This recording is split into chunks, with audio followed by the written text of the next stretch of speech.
Senator Wong. We'll move to question time. Senator Collins. Hear, hear. My question is to the Minister representing the Prime Minister, Minister Wong. Minister, as I joined Australian diggers conducting Exercise Talisman Sabre this month, the Netherlands joined a growing list of countries calling on Australia to increase our defence spending. But as I said last night, if Australia's political leadership were completely honest with the Australian people, the case for increasing defence spending would be a no-brainer. In 2022, the Albanese government said it would set targets on raising defence spending as a proportion of GDP. The government has since backflipped on this commitment. Minister, why was an increased GDP target a good idea in 2022 and a bad idea now, given the global challenges have only worsened? Thank you, Senator Collins. Minister Wong. Well, first, can I acknowledge the first question from Senator Collins and congratulate her on her first speech yesterday.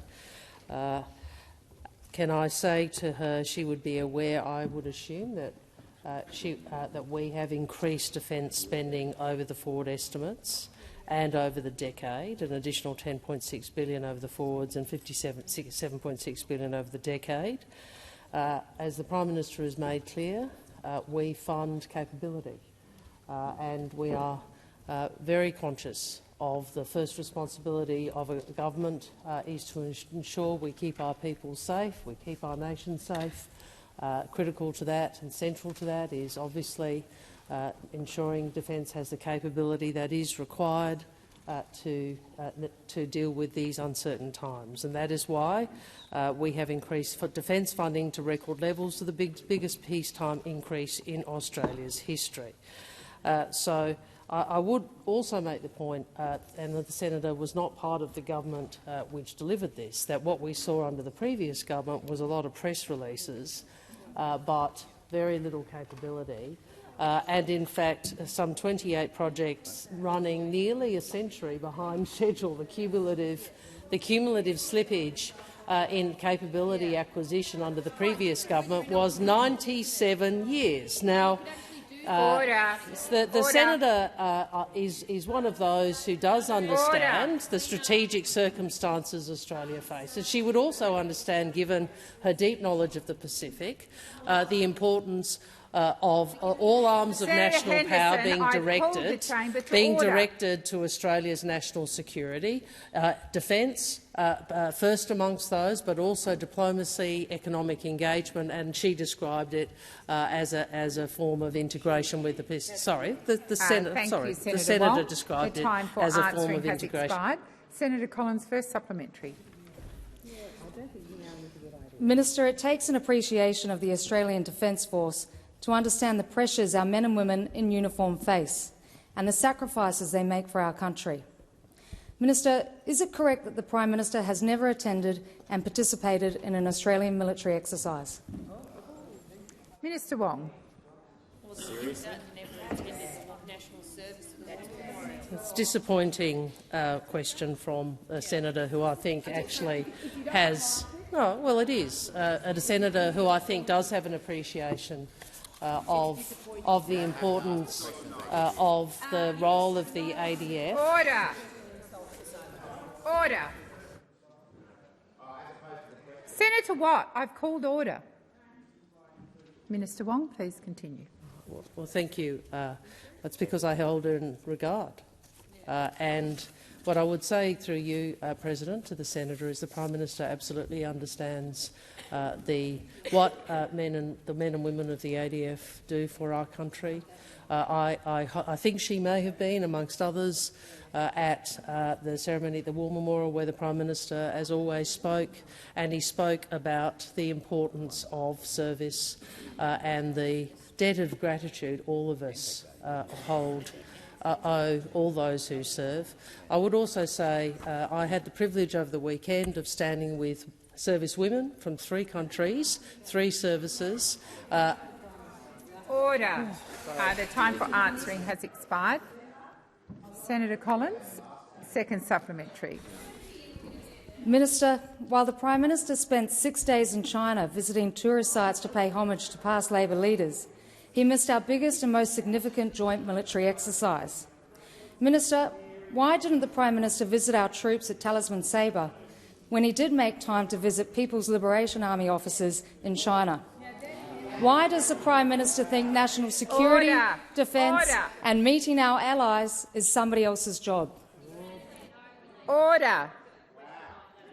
Before I call Minister Wong, I'm waiting for order. Senator Gallagher. Order. Order. Order across the chamber. Minister Wong. First, in relation to Talisman Sabre, senators may have seen that we had a UK-led carrier group, carrier strike group with the largest warship in the British Navy, which the Defence Minister and I visited with our counterparts. What I was saying when I was speaking earlier was that I had the privilege of speaking with the men and women of 3 countries and 3 services who were participating in Talisman Sabre. Senator Ruston, maybe you could show them some respect. Maybe you could show them some respect. And that matters. Through you to Senator Collins, she would understand that China is a great power in our region and we need to engage. That is not to diminish any other relationship. We know who our strategic partner is. It is the United States. But really, I think they have not learned from the Dutton era, have they? They haven't listened. Thank you, Minister Wong. Senator Stewart. Thank you, President. My question is to the Minister representing the Prime Minister, Senator Wong. The Albanese Labor government's focus since being returned to office has been delivering on its commitments to the Australian people. Why is it important that government delivers on its commitments, and how is the Albanese Labor government delivering on its commitment to protect young Australians from the harms of social media? Thank you, Senator Stewart. Minister Wong. Thank you, and I thank Senator Stewart for the excellent question. And as she references, the Prime Minister did announce last year that our government would legislate 16 years of age as the minimum age for access to social media. This week the Minister for Communications has tabled the rules for these world-leading minimum age social media laws. Starting from 10 December 2025, we will require social media platforms to take reasonable steps to prevent Australians under the age of 16 from creating a social media account. Following advice from the E-Safety Commissioner and broad consultation, Minister Wells also outlined which types of online services will be excluded from the legislation, including health and education messaging apps as well as games. Most importantly, President, we are placing the burden of action on social media platforms, not just parents or young people. Now, I have heard some criticism from some in this place about this policy framework. And I would say this, it is true that there is no solution which is perfect when it comes to keeping our young people safe online. But minimum age social media laws will make a meaningful difference. They also, President, are the right thing to do. The online environment can be dangerous, and these laws are about giving parents and carers additional support. Support, and I'm sure many parents relate to this challenge, support to help ensure that children won't feel isolated or excluded for not being on social media because their friends and classmates will not be on it either. President, building Australia's future includes doing all that we can to give the next generation of Australians the best shot at life. It means looking after the next generation, and the Albanese government is delivering on that commitment. Thank you, Senator Wong. Senator Stewart, first supplementary. Thank you, Senator Wong. During our first term, the Albanese Labor government also delivered on our commitment to make medicines cheaper, cutting the maximum price of a PBS-listed script from $42.50 to $30. What is the Albanese Labor government doing to deliver on our commitment to make medicines even cheaper for Australians? Thank you, Senator Stewart. Minister Wong. Thank you, Senator Stewart. Well, as you would know, Senator, when we came to government in 2022, about 1 million Australians were not filling their prescriptions because they could not afford them. They weren't filling their prescriptions because they couldn't afford them. This was the situation when those opposite were in government. So we delivered the largest increase in the price of PBS medicines in the history of the pharmaceutical benefits scheme, cutting the maximum price from $42.50 to $30, freezing the price at $7.70 per script for concession holders and pensioners. Now, colleagues, do we remember what the Coalition did when faced with the opportunity to help Australians afford their medicine? Can we remember what they did when cheaper medicines came before this chamber? They voted against it. They voted against it. They voted against cheaper medicine. They voted against more money in Australia's pockets. We on this side will not be deterred. We are this Thank week you, introduced. Minister. We are going for further. answering has expired. Senator Stewart, second supplementary. Thank you, President. In November last year, the Prime Minister announced a commitment that a re-elected Albanese Labor government would cut student debt by 20%. How is the Albanese Labor government delivering on this commitment, and what does this mean for people struggling with student debt? Minister Wong. Thank you, Senator. Thank you, President. And as the Senator would know and his colleagues would know, the Prime Minister came to South Australia, the electorate of Sturt, and announced last year that a re-elected Labor government would cut student debts by 20%. We promised that this would be the first thing we would do when we were back in parliament, and that is exactly what this team has done. That is exactly what we have done, because we understand that getting an education shouldn't mean a lifetime of debt. 3 million Australians are getting a 20% cut to student debt, and millions more will benefit from our changes to the repayment threshold, so Australians can earn more before they start paying off their debt. And this is on top of our policy last term to cap indexation. But while we are cutting student debt, what are they doing? When this vote came on in the chamber, they were so divided they couldn't even bring themselves to vote. They couldn't even— Minister Wong, please resume your seat. Order. Order. Order on my right. Senator Henderson. Point of order on misleading the Senate. Labor did not cap indexation. Senator Henderson, that's a debating point, and you know that very well. Minister Wong, please continue. So while we are cutting student debt, you can't even bring yourselves to vote on it. Time. Thank you, Minister. Senator Little, first question. Thank you, President. My question is to the Minister representing the Prime Minister, Senator Wong. Minister, the latest Closing the Gap report shows that only 4 of the 19 targets are on track, and critical outcomes like incarceration, suicide and child removal are going backwards. How can your government continue to claim to be delivering outcomes for Indigenous Australians when your government's own report is damning and shows you are failing them? Thank you, Senator Little. Minister Wong.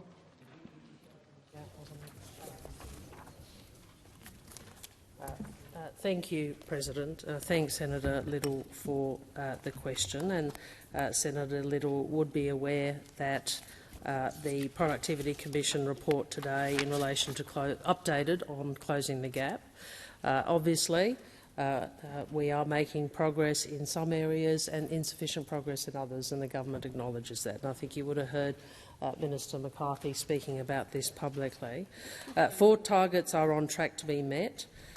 So that is insufficient. Encouragingly, 10 targets are improving, and some states like Victoria and South Australia are making real progress. So that is obviously good news.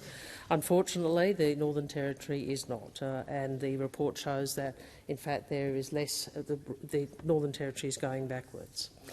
So obviously, closing the gap is a long-term commitment. It's a commitment I hope that can have continue to have bipartisan support, and obviously, the Minister is continuing to work with Aboriginal and Torres Strait Islander communities and the Coalition of Peaks to make a difference in the lives and life outcomes of Indigenous Australians. As I said, we have 4 targets on track, including children enrolled in preschool, Indigenous employment, seawaters and landmass subject to legal rights and interests or covered under Indigenous rights. But the targets that are improving, which do matter, are obviously life expectancy, healthy birth weight, attaining Year 12, the completion of tertiary qualification, those youth who are in employment, education or training, and Indigenous people living in appropriately sized housing.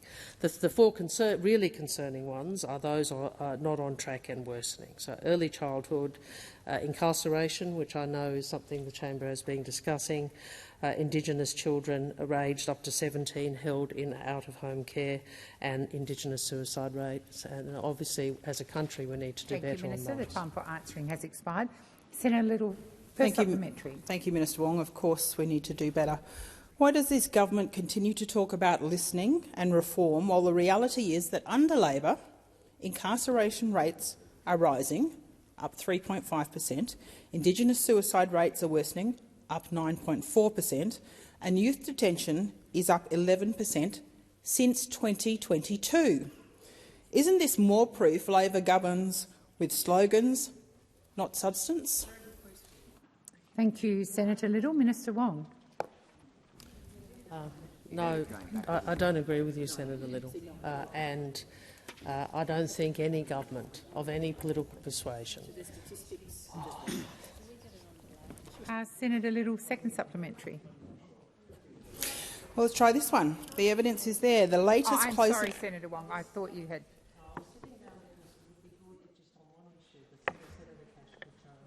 Bipartisanship. I'm very sorry. I did not hear Senator Cash. Order.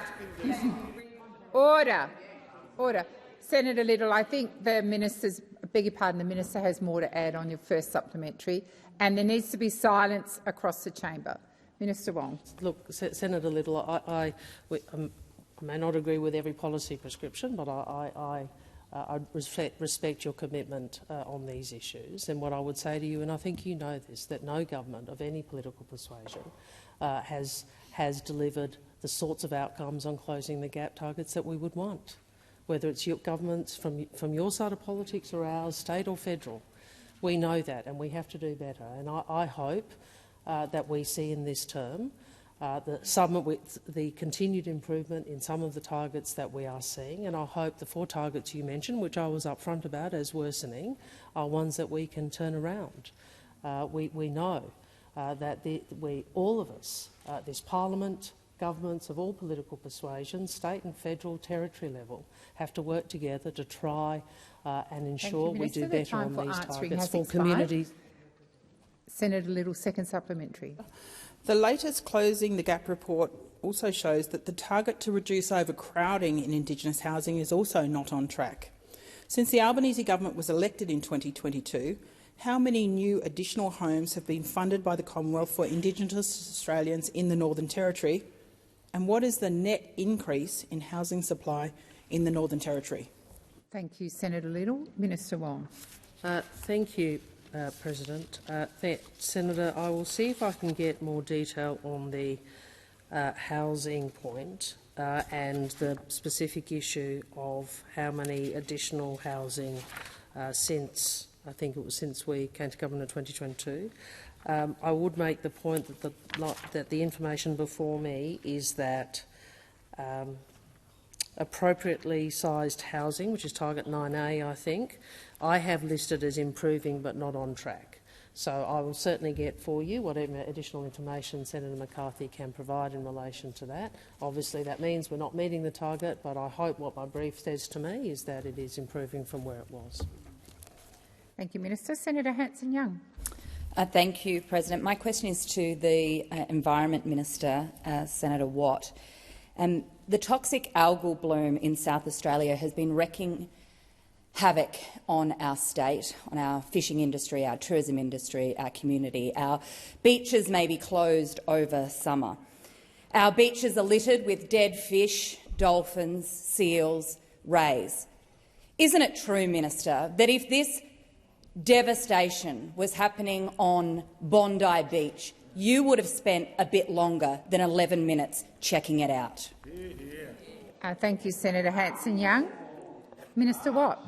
Thanks, President. And Thank you, Senator Hanson-Young.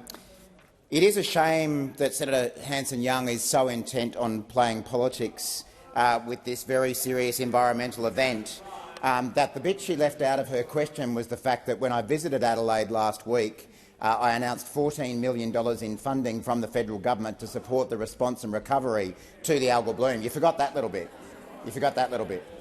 But you're right. I did while I was in Adelaide take the opportunity to go and inspect one of the beaches with the member for Boothby, Louise Miller-Frost, who's been advocating very strongly on this issue for some time.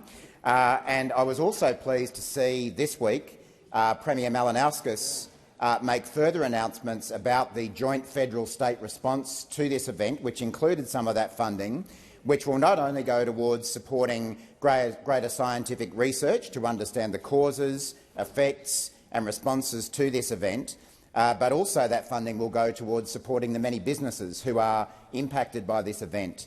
I think we've all understood the damage that this event has caused, of course, to the marine environment, which is devastating, as I've said before, and we've also seen the terrible impact that it's having on a range of businesses in South Australia, whether they be in the fishing industry, oyster farmers, tourism businesses and others as well. And so as a result of the work that we've done, this government is not sitting there throwing stones about this event. We're actually acting to provide the kind of support that South Australians have been looking for. So I'll leave it for Senator Hanson-Young to continue making her political point scoring about this event. What we're focused on is supporting the South Australian government to respond to the event, and the South Australian government was very clear in expressing its gratitude for the fact that they do have a federal government who's keen to work with them on this event. Minister. The time for answering has expired. Senator Hanson-Young, first supplementary. Thank you. $14 million is something, but it's been pretty slow coming and it's pretty minuscule. It's going to hardly touch the sides of what our state is going to need. Minister, when will you fix the rules as requested by the South Australian government themselves, the fishing industry and the community, to declare this a national disaster, because that is what it is? Thank you, Senator Hanson-Young. Minister Watt. Thanks, President, and thanks, Senator Hanson-Young, for the question. As I've pointed out in private meetings with Senator Hanson-Young, both before and after this event, and as I've said publicly, the government has approached this event as more like a drought than a natural disaster in the sense of a flood or a cyclone or a bushfire. And the reason for that is that when you think about those sorts of natural disasters, they are rapid events that pass through communities, leaving a very devastating trail, as opposed to this kind of event and as opposed to a drought, which are long-running events that do build up over a period of time, that can't be fixed in the sense of doing something to the event, and we are all waiting for the weather to intervene as soon as possible to disperse this event.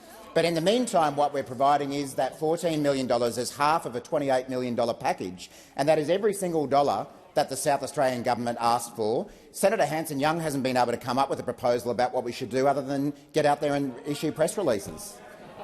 Thank you, Minister. Senator Hanson-Young, second supplementary. Thank you, President. The algal bloom is yet another canary in the coal mine for climate change.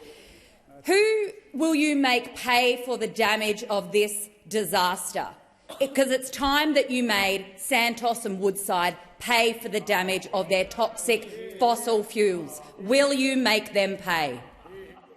Thank you, Senator Hanson-Young. Minister Watt. Well, Senator Hanson-Young, I'm very proud to be part of a government that believes it's the responsibility of the government to provide support to the population when they are in need.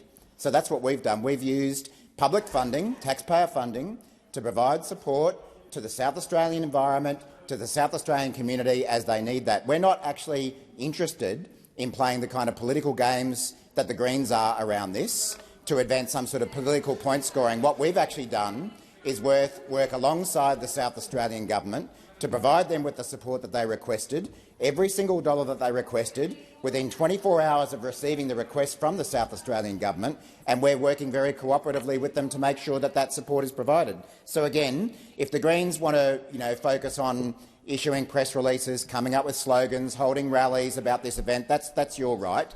What we're actually about is actually providing the scientific research funding and the financial support that people who are being impacted by this event desperately need. Thank you, Minister. Senator Darman.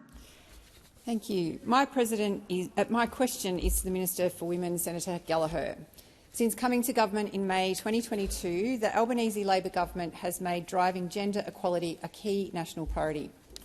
Supported by investments in the care economy, in Medicare, equal pay and in skills and training, our agenda is ensuring that women are able to access work and job opportunities of their choice.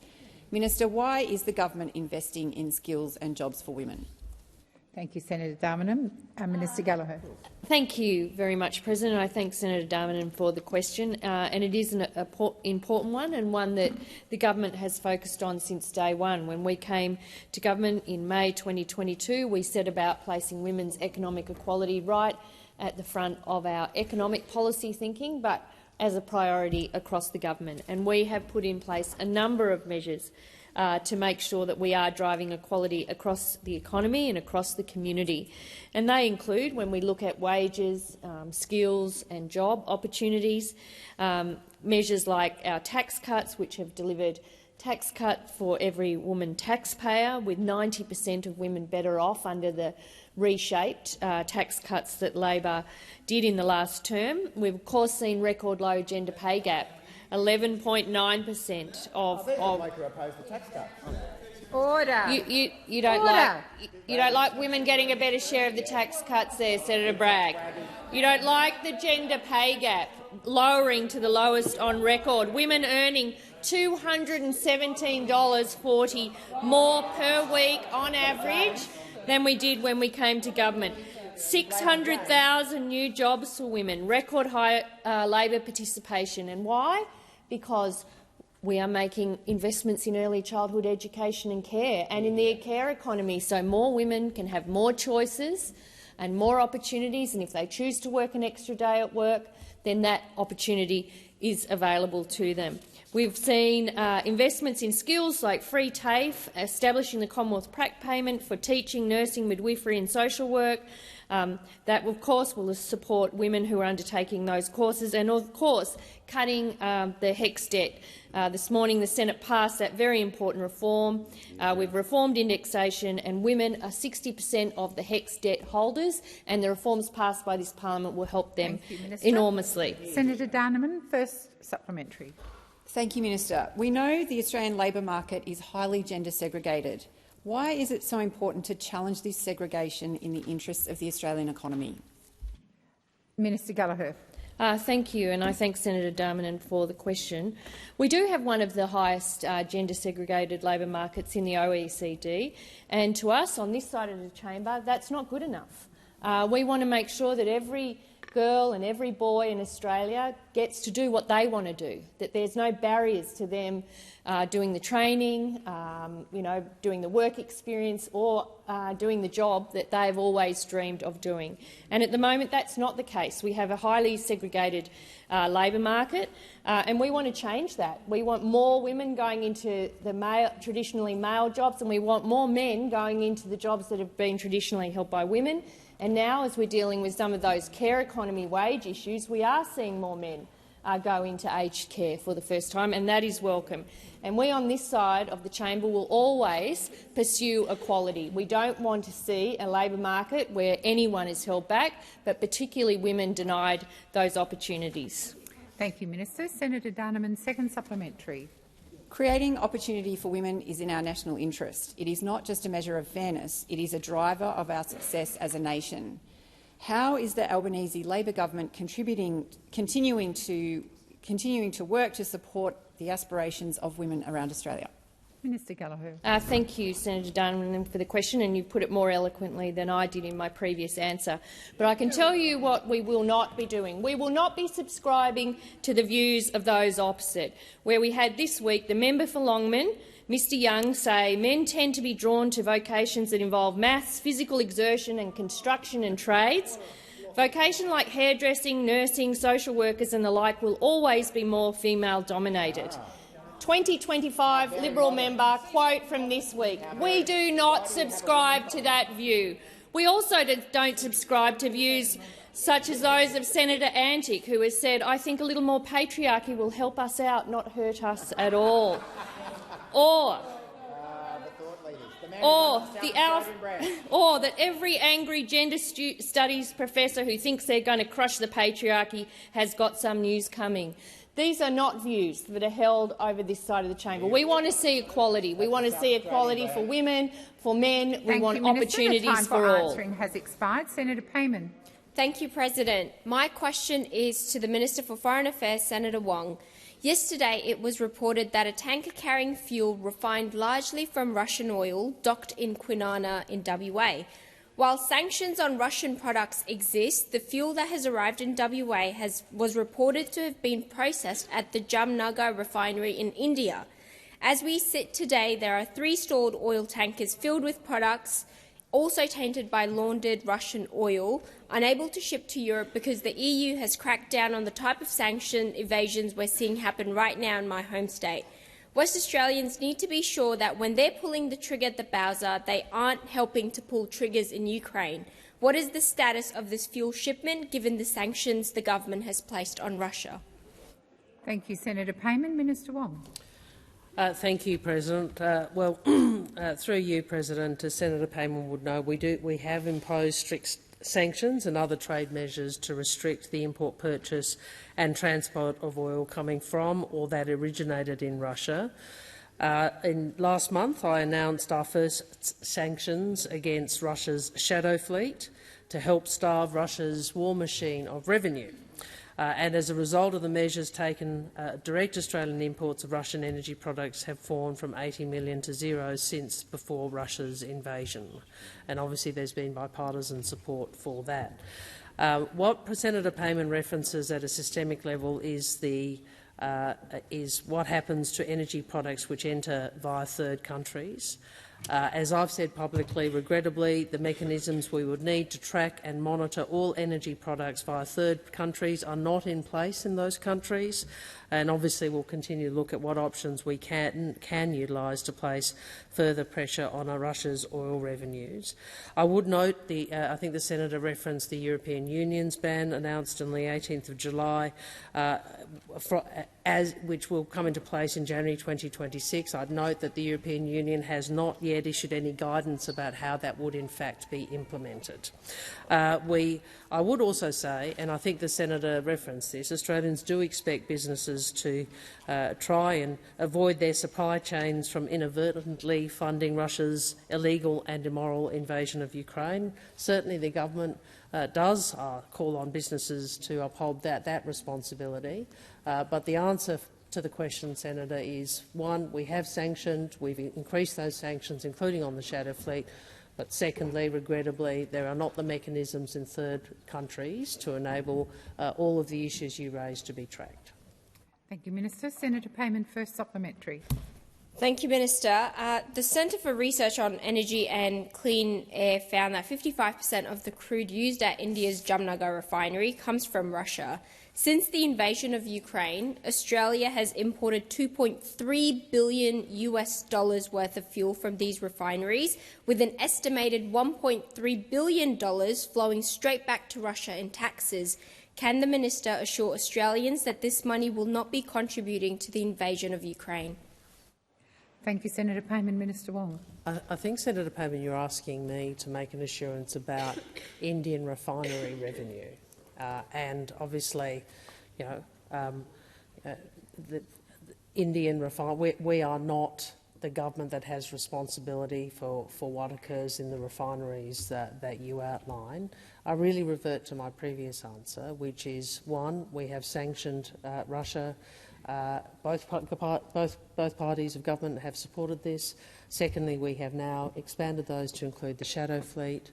Third, we are looking at how we might further deal with the issue of importation from a third country. but at this stage the mechanisms don't exist for that to be tracked. Fourth, I would encourage businesses to ensure that their supply chains reflect the position of the Australian community, which is obviously very supportive of Ukraine and very keen to ensure that there is no support flowing to Russia for their illegal and immoral war. Thank you, Minister. The time for answering has expired. Senator Payman, second supplementary. Minister, as you've mentioned earlier about the European Union, will the government follow the EU's lead to close these loopholes that are available for third countries and send in Border Force to stop this fuel from reaching Australian bowsers? Minister Wong. Thank you, President. Certainly we welcome the progress that the European Union has made. As I'm advised and as I indicated to you, Senator Payman, the announcement has been made. The start date of that announcement is actually January of next year. No guidance has yet been issued that I'm aware of about how it would be implemented. We certainly will be very keen to understand how the European Union seek to deal with the sorts of practical issues that I have described to you, and we'll certainly be looking at that and engaging with them as they work through that process. Thank you, Minister. Senator Blythe. Thank you. My question is to the Minister representing the Minister for Health and Ageing, Senator McAllister. Minister, how many older Australians are currently on the National Priority System waiting for a home care package they have been assessed as needing? Thank you, Senator Blythe. Minister McAllister.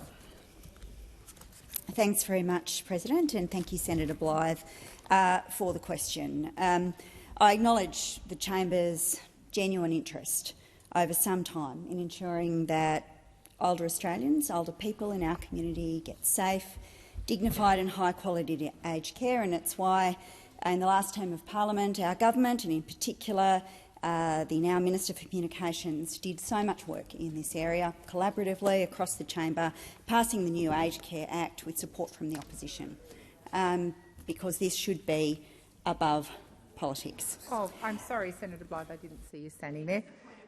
President, the question was very tight. We're just looking for a number here. Thank you. The question went to the priority list and for home care packages, and it asked for a number, and the minister is being relevant to the question. Minister McAllister, please continue. Thanks very much, President. And of course, home care packages, Senator, have hit a record high. 306,000 home care packages, and they have helped cut average wait times ahead of that transition to the new Support at Home program, which, as you know, starts on the 1st of November. I'll take that interjection, Senator Ruston, because in March 2019, those wait times peaked at around 3 years. 3 years wait time in 2019 for a level 4 medium priority home care package. That's right. And the number. Order. Who was the Health Minister? Great question. But, President, we are quite aware that there is more work to do, and it's why the reforms that have been passed through this place are so significant and why our investments are so significant. We are looking forward to the circumstances where we can roll out more home care packages to make sure that people are getting the support that they require, because everybody, all Australians, deserve dignity in their older years. Senator Blythe, first supplementary. Thank you. In 2022, the now Health Minister called the home care wait list a national disgrace. But since 2022, the home care wait list has more than doubled under your watch. 87,000 Australians are now waiting for the care they have been assessed as needing. If the wait list was a national disgrace 3 years ago, what words describe Labor's wait list today? Minister McAllister. Well, thank you, President. Well, we indeed are very proud of the work that we are putting in, of the work that has been undertaken to resolve the challenges. Minister, please resume your seat. Order. Order. Order across the chamber. Senators Gallagher and Watt. Order. Senator Polley. I'm not going to go around the chamber calling disorderly senators back to order. I called order, and I don't want to hear the level of shouting that we heard from the opposition the minute the minister stood. Minister McAllister. Senators, last financial year the government invested over $8 billion in the home care packages program, and that compared to just $1 billion 10 years ago.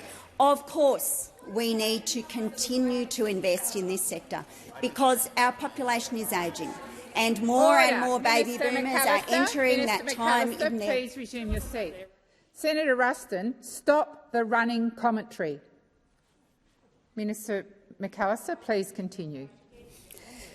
As I was saying, Senators and President, this is an area that requires significant investment, and we are making those investments. Significantly more money, significantly more packages and significantly more people able to access the care that is being provided as a consequence of our investments, and there is more to come. And on the 1st of November, when the new arrangements kick in, we are looking forward to seeing further improvements again. Thank you, Minister. The time for answering has expired. Senator Blyth, second supplementary. Thank you. Minister, considering the wait list has more than doubled since 2022, why have you withheld the 83,000 additional home care packages you promised before the election? Thank you, Senator Blyth. Minister McAllister.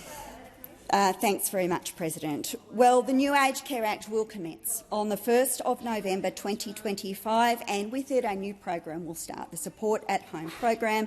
And from now until that new act commences, we will continue releasing home care packages each and every week to people assessed as needing in-home care. Senator Cash. And there will be a continuing high demand for these packages because our population is please aging. resume your seat. I'm really sorry I've had to interrupt you so often. Senator Ruston, I asked you to stop the running commentary. I've called you to account more than anyone else. If you can't listen in silence, I invite you to leave the chamber. Minister McAllister. It is important to note that people who are assessed as high priority and who need urgent access to home care continue to receive that home care package within a month. And people who are waiting for packages at assessed levels are able to access the home support program. But the truth is that on the 1st of November we will have a new program, and it is a really important step forward, and one that the government is proud of, and one that we hope that the whole parliament can be proud of, because it was a bipartisan effort to bring these reforms forward, because they were badly needed after a decade of neglect. Minister, the time for answering has expired. Senator Whitten. Thank you, President. My question is to the Minister representing the Minister for Immigration and Citizenship, Minister Watt. Minister, how many permanent resident visas for people who have not become citizens are currently issued in Australia, and why isn't this information published routinely? Minister Watt. Thanks, President, and thanks, Senator Whitten. I'm not sure I have that level of detail with me, but I'll certainly seek some guidance on that from the Minister's office if we are in a position to provide you with that detail. Yeah, I'm also not sure that it is correct that that data is not published, so I'll clarify that point as well. So if there's any ability for me to come back to you over the course of question time with that information, I'll certainly do so. Thank you, Minister. Senator Whitten, first supplementary. Minister, despite the government promising to cut immigration, the latest Border Force data shows that after excluding tourists and crew visas, there are 2.5 million temporary visa holders in the country on top of permanent visa holders. The latest available data says there could be 1.2 million permanent visas on issue. Minister, how many people in Australia right now are not Australian citizens, and how much more or less than 3.7 million people is it? Thank you, Senator Whitten. Minister Watt. Thanks, President. Thanks, Senator Whitten. Again, I'll see if I can get access to the specific information that you're seeking, but given that your question goes to overall migration levels, what I can tell you is that there's been a massive fall in what's known as net overseas migration over the 3 years since our government was elected. As you would have seen from outside the parliament, the efforts that we took around international students and a range of other categories. What that has meant is that net overseas migration to Australia peaked at 538,000 in 2022-23, the year after we were elected, obviously based on policy settings that we inherited from the former government. Well, that's a fact. And then as a result of the actions that we've taken over the last 3 years, the net overseas migration for the 12 months to the 31st of December 2024 was 341,000, down 37% compared to the peak in the year after we were elected. Thank you, Minister. Senator Whitten, second supplementary. Minister, Australia and my state of Western Australia is in a housing crisis. The number of Western Australian households that consider their homes unaffordable has almost doubled in 2 years. Just 48% of hospital emergency department presentations in Western Australia were seen on time. When will your government keep your promises and stop the mass migration program that is making life harder and more expensive for Western Australians? Thank you, Senator Whitten. Minister Watt. Thanks, Senator Whitten. I couldn't agree more that Western Australia, along with the rest of the country, desperately needs more housing built. And Senator Whitten, being a new senator here, you may not be aware that on numerous occasions in the last 3 years, the Labor government attempted to pass legislation seeking to build more housing, and two of the senators who consistently voted against that legislation were Senator Hanson and Senator Roberts. So I would encourage you, Senator Hanson and Senator Roberts may no longer have the numbers in the One Nation party room, and I would encourage the new senators to grab the numbers and back Labor as we continue our efforts to build more housing. I'm really encouraged that we finally have a One Nation senator who seems to want to do something about building more homes. Maybe we'll see a change of approach from One Nation compared to what we saw over the last 3 years. So, Senator Whitten, we look forward to your support and your new colleague every time we move those motions in the future. Thank you, Senator Watt. Senator Ananda Rajah. Thank you, President. My question is to the Minister representing the Minister for Health and Ageing, Senator McAllister. The Albanese Labor government was focused on strengthening Medicare and delivering cost of living relief in our first term of government. That included record investment in bulk billing, delivering 87 urgent care clinics across the country and delivering the largest cut to the cost of medicines in the history of the Pharmaceutical Benefit Scheme. What action is the government taking in this term of parliament to strengthen Medicare and deliver cost of living relief to Australians? Thank you, Senator Ananda Rajah. Minister McAllister. Thank you, Senator Ananda Rajah, and I acknowledge your advocacy for Medicare and for public health in your time in the other place, and doubtless it will continue here. As your question notes, our government has already slashed the cost of medicines, and in 2023 we delivered the largest cut to the cost of medicines in the history of the PBS, with the maximum cost of a script falling to $30 from $42.50 previously. But we want to deliver even cheaper medicines, and that's why the government will make sure that a prescription on the Pharmaceutical Benefit Scheme costs no more than $25. This is a 20% cut in the maximum cost of medicines under the PBS, saving Australians more than $200 million a year. And pensioners and concession card holders will have the cost of their PBS medicines frozen at just $7.70 until 2030. Now, you'd have to go way back to 2004 for medicines to be this cheap. And just to remind people, 2004 was when Rove McManus won the Gold Logie. It's the year that Facebook was launched. It's the year Casey Donovan won Australian Idol. And it is the last time that medicines were this cheap. Now, make no mistake, Madam President, this is what Labor governments do. This is what real cost of living relief looks like, because we know that healthcare should be accessible for everybody, no matter how much you make, no matter where you live. And it's why we will deliver $8.5 billion to expand bulk billing to every Australian to create a new incentive payment for practices that bulk bill every patient. This will mean 9 out of 10 GP visits will be bulk billed by 2030. We will also open another 50 Medicare urgent care clinics, and once all of these clinics are open, 4 out of 5 Australians will live within a 20-minute drive to an urgent care clinic. Thank you, Minister. Senator Anandaraja, first supplementary. When the Albanese Labor government was first elected, the Royal Australian College of GPs described bulk billing rates as in, and I quote, free fall. Free fall. What impact have the government's policies had to improve bulk billing rates, ensuring more Australians can see a GP for free? Senator McAllister. Well, Medicare billing data shows that our record investment in Medicare saw an additional 6 million bulk-billed GP visits in the year to December 2024. And that is an important achievement, especially because of what we inherited from those opposite. The previous government liked to inflate their bulk billing figures by relying on the massive number of COVID-related bulk billing during the pandemic, like PCR swabs and vaccines. The Coalition fudged the figures, magically producing a bulk billing figure of 88% just on the eve of the last election. And the Vice President, no less, of the College of GPs called them out and said that 88% figure was misleading and significantly skewed. And other experts described that as a great big lie, essentially rubbish and completely meaningless.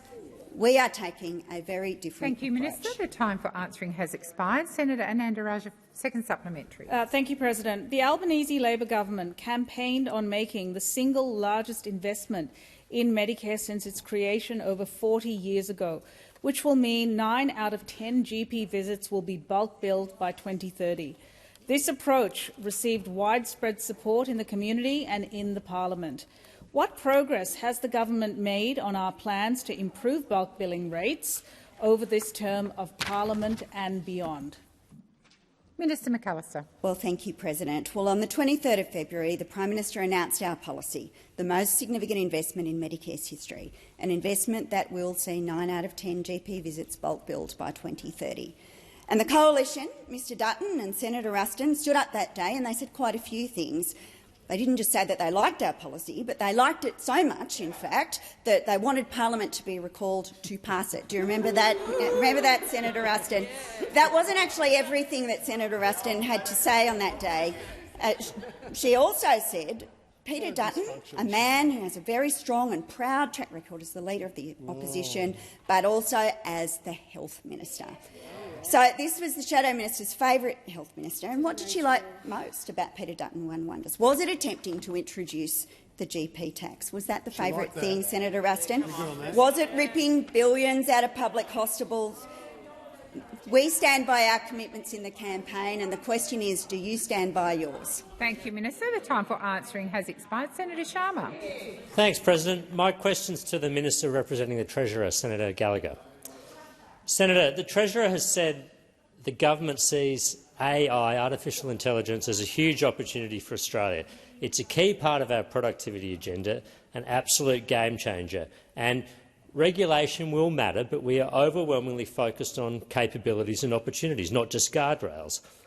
And yet, at the AFR AI Summit in June, Senator Ayres, the Minister for Industry and Innovation, promised to give unions a significant say over the AI rollout. So, can the minister confirm, do the Treasurer's comments reflect the government's approach to the opportunities presented by AI? Thank you, Senator Sharma. Minister Gallagher. Thank you, and I thank Senator Sharma for the question. And it's an important question, the question around AI. And there are obviously a lot of opportunities that come with AI. But there are also challenges, and I think we need to be upfront about that. Senator Ayres and Mr Charlton in the other place are leading the work across government, looking at AI across the economy. My responsibilities are looking at AI across government, and I'm doing that. And of course, the Treasurer is included in all of those discussions, as you would expect, as our leading economic spokesperson.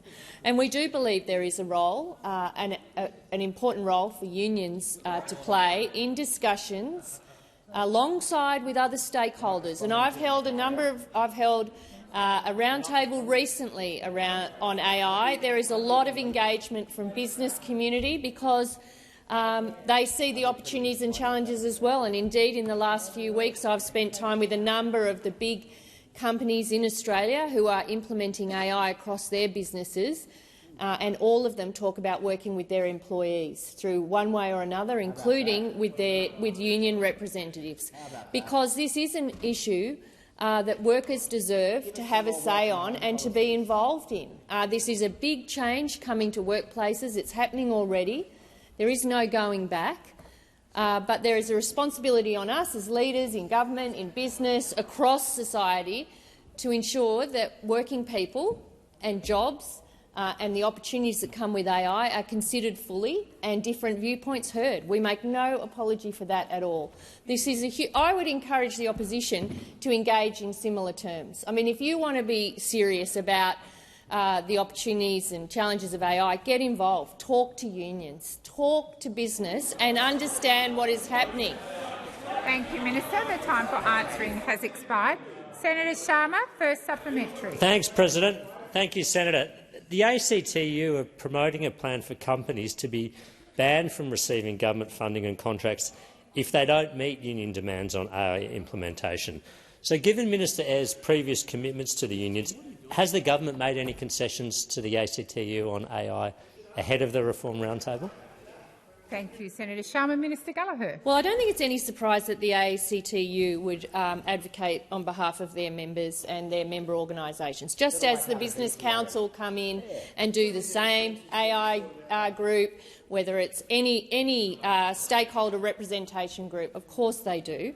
The government is keen to work with business and unions on how we manage and respond to AI across the economy. We want to find consensus where there is, and we want to deal with some of these challenges. Every country is dealing with them.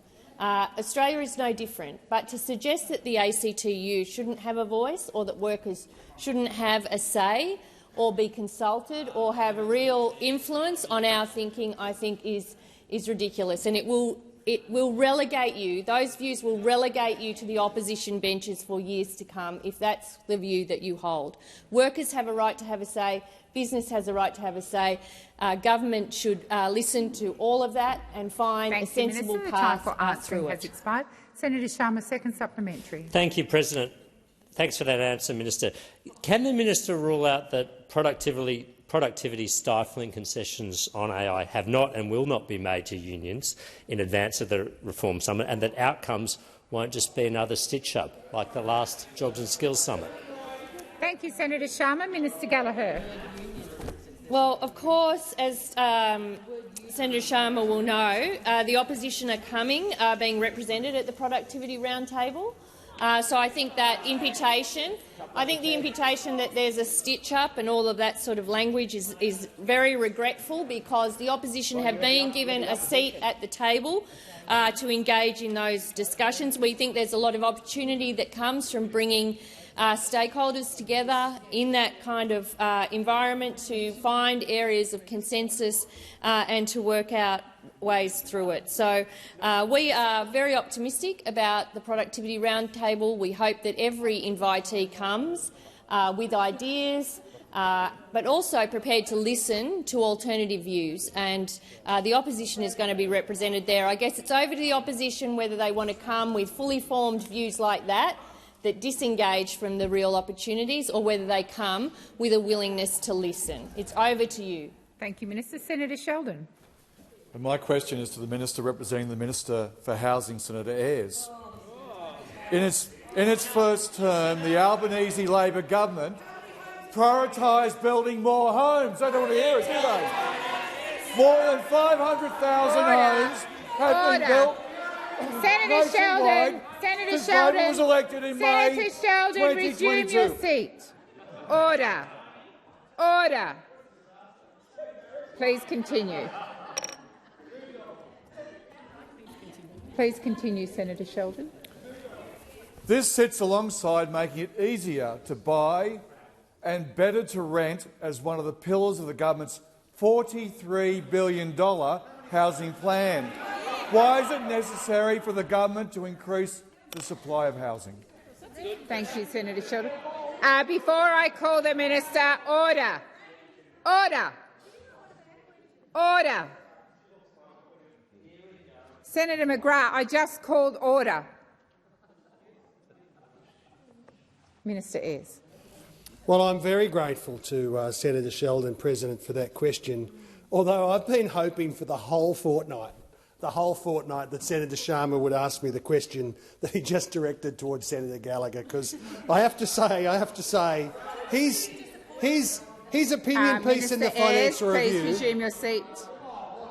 Minister Ayres. I'm waiting. I'm waiting. Order. Senator Ruston. A point of order on relevance. I think the minister perhaps should be brought back to the question. Thank you, Senator Ruston. Order. Order across the chamber. Minister Ayres, I have not called you. Minister Ayres, I am going to direct you back to the question. Thank you. Just one little joke. Just one little joke. I really am grateful for this question, though. We have been absolutely focused as a government on delivering new homes and the homes that Australians need. 28,000 homes under construction or in planning now. Now that contrasts with what happened under the previous government under their program. 373 homes over a decade. Now, the truth is, Australians know when they build a home, you know what? It takes time to build a home. It takes time to build a home. You've got to work your way through it. You've got to work your way through it. And you know who agrees with us? You know who agrees with us about housing supply? Minister Ayres, please resume your seat. Those on my left might find this amusing. I do not. It is my job to keep order in this chamber, and you are making it incredibly difficult. If you can't sit in silence, leave the chamber. Minister Ayres. Thanks, President. And you know who agrees with us? It's Senator Bragg, who Senator Cash referred to yesterday as Braggy. Senator McGrath. Braggy. I don't know whether it's Braggy with an IE or Braggy with a Y at the end. Minister. Order. Order. Senator Ruston. To not answer questions. I've called you, Senator On a Ruston. point of order, you think the minister might be able to answer his own point of order, Senator Ruston. He's not being relevant to his own question. Senator Ruston, there is an incredible amount of comment from the opposition side, and as you are well aware, the minister can take those comments. I would like the question to be answered. I'm sure you would as well. That requires all of you on the opposition benches not to interject. Minister Ayres. Got a silent case. He said we need to find a way to unlock supply. Otherwise, we're going to make the problem worse. That was his view a few months ago. Oh, Braggy. We don't call him Braggy over Senator here. Ayres. We call him Home Blocker. That's what this guy's all about. Home Blocker. Senator Ayres. PLOKKA. Home Blocker. Senator Ayres. Order. Order. I am going to ask you to withdraw. I withdraw. And please continue. And why are we working so hard with the states, with developers, with local government, with investors to deal with the questions of supply? Because in substance it matters, because it's about actually doing Thank you, Minister. things. Your time for answering has expired. Senator Sheldon, first supplementary. Industry expects the Albanese Labor government's build-to-rent legislation will deliver 80,000 new rental properties. What impact will this policy have on renters and Australians hoping to buy a home? Minister Ayres. 80,000 new high-quality homes just for renters. Thousands of affordable tenancies with caps on rent. Access to secure long-term rentals will change the lives of hundreds of thousands of Australians. men and women, little kids, lives changed. And how does Senator Bragg and the coalition describe this life-changing, nation-building scheme? A nightmare, he says. A nightmare. A foreign investor tax cut. Now the Liberal Party of Australia is opposed to foreign investment. Like, what on earth is going on? What on earth is going on in terms of ideological consistency over there if you're opposed to investment in housing, in development, in building projects, in developing Australian construction projects? You have entirely lost your way. Entirely lost your way. The same senator who said in his first speech our tax system and broader policy settings— The time for answering has expired. Senator Sheldon, second supplementary. The Albanese Labor government has a wide range of policies to increase housing supply. What progress has the government made on its commitment to make sure all Australians have access to safe and secure housing? Minister Ayres. Everybody deserves a decent home. And what Senator Bragg said was our tax system and broader policy settings must encourage foreign investment. And his first speech, he meant it then, he doesn't mean it now. It's a symbol of the sort of inconsistency and hyper-partisanship of this show. We have got straight to work from our first term in government. Straight to work. We took the Commonwealth from being a negligent bystander under the previous government to a government with the boldest and most ambitious housing program since the Second World War. In 3 years, we've invested $43 billion in housing, compared to just $5 billion in the long, turgid decade before of negligence and absolute disengagement with building new homes for Australians. Thank you, Minister. Minister Wong. I ask that further questions be placed on notice.